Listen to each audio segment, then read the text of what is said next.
Cars and motorcycles of today are equipped with efficient manual or automatic transmissions.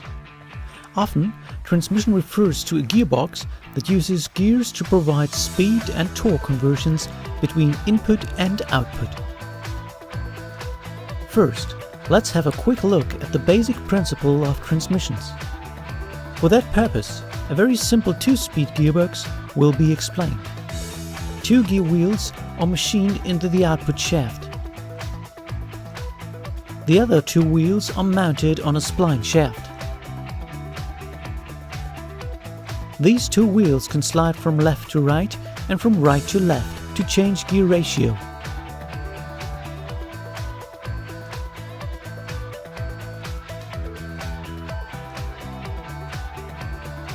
In this example, the engine generates a rotational speed for the input shaft of 2000 rotations per minute.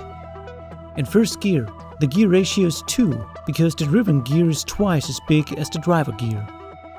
Consequently, the input speed of 2000 rotations per minute is decreased to an output speed of 1000 rotations per minute.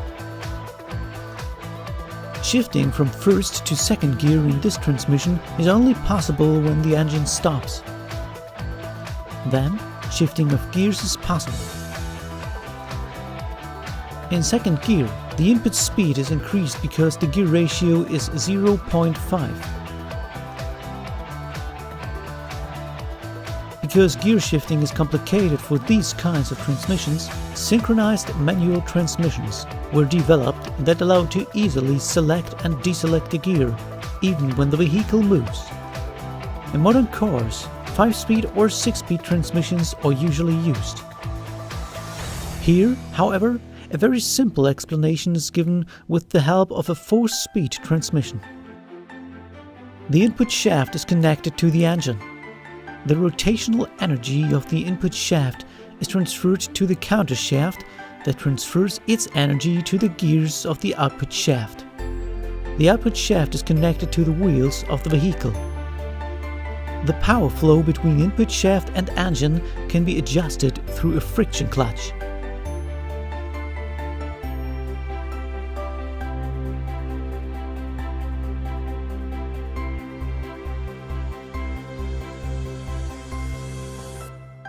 The gear wheels of the input shaft and the counter shaft are fixed to their shafts.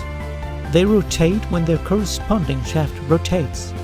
However, the gear wheels of the output shaft are not fixed to the shaft and can freely rotate. Locking a gear wheel to the output shaft is possible through a dog clutch. Here, a tooth system is fixed to the shaft. To shift from neutral into first gear, a part of the dog clutch slides sideways. But first, the friction clutch has to be disengaged so that the engine does not transfer the mechanical energy produced to the transmission. The friction clutch can be engaged by the driver as soon as the dog clutch is fully engaged. Now, the energy produced by the engine is transmitted to the transmission. Then, the transmission transfers the energy through the counter shaft and the output shaft to the wheels, so the vehicle begins to move. When the driver wants to shift from first gear to second gear, he or she must disengage the friction clutch. Then, the driver can shift gears without damaging the transmission. Here, the tooth system of the second gear and the tooth system of the output shaft will be synchronized to correctly match the speed of the gear to that of the shaft as the gear is engaged. When the friction clutch is engaged by the driver, the energy is transferred to the transmission and, consequently, to the wheels of the vehicle. The same is true for shifting from second to third gear and from third to fourth gear.